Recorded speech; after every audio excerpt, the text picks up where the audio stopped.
Alors, la deuxième technique qui permet de déterminer le moment d'inertie, toujours. Tout à l'heure, la première technique, on a fixé encore une fois cette distance. Alors maintenant, on a fixé la distance et puis à chaque fois, on a calculé le temps qu'il faut pour un tour, puis deux tours, puis trois tours, et ainsi de suite. Alors maintenant, on va donner la distance, ce petit d, on va donner 12 cm, toujours du pivot, le centre, jusqu'à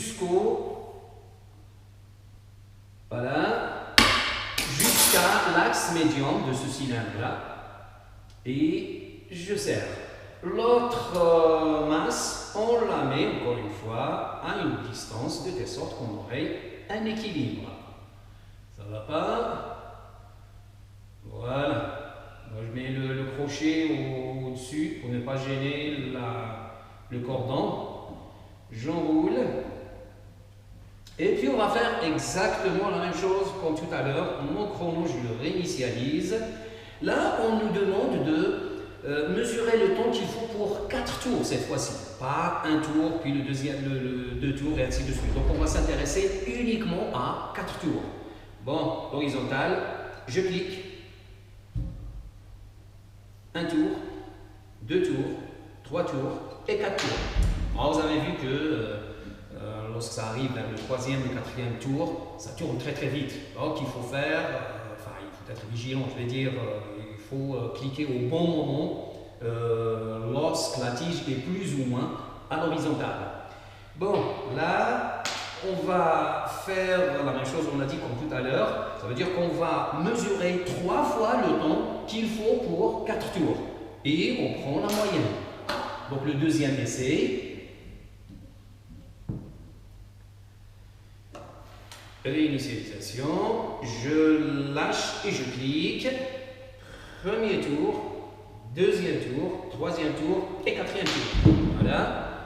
Une fois on finit, on détermine le temps qu'il faut. On va déterminer, bien sûr, on a dit 3 fois. On va faire l'expérience 3 fois. Et puis on fait une moyenne. T1 plus T2 plus 3 divisé par 3. Alors la moyenne, on le met au carré pour obtenir un temps au carré. Là, maintenant, on va changer. Donc, on a mis ça à 12 cm. L'exercice, il dit qu'il faut le mettre maintenant, je pense, à 14 cm. Oups. 14, voilà. Je serre à 14 cm. L'autre bout, comme d'habitude, c'est l'horizontale. Ça va pas. Voilà. Et je serre.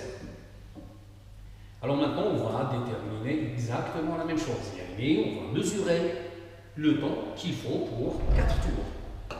Bon, l'horizontale, je clique. Alors, un tour, deux tours, trois tours et 4 tours.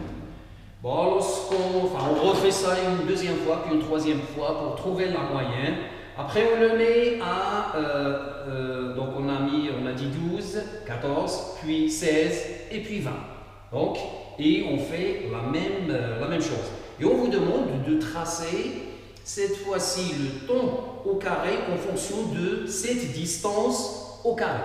Donc, on a plusieurs distances, 12 cm, 14, 16, etc. Et puis on a mesuré le temps qu'il faut pour 4 tours.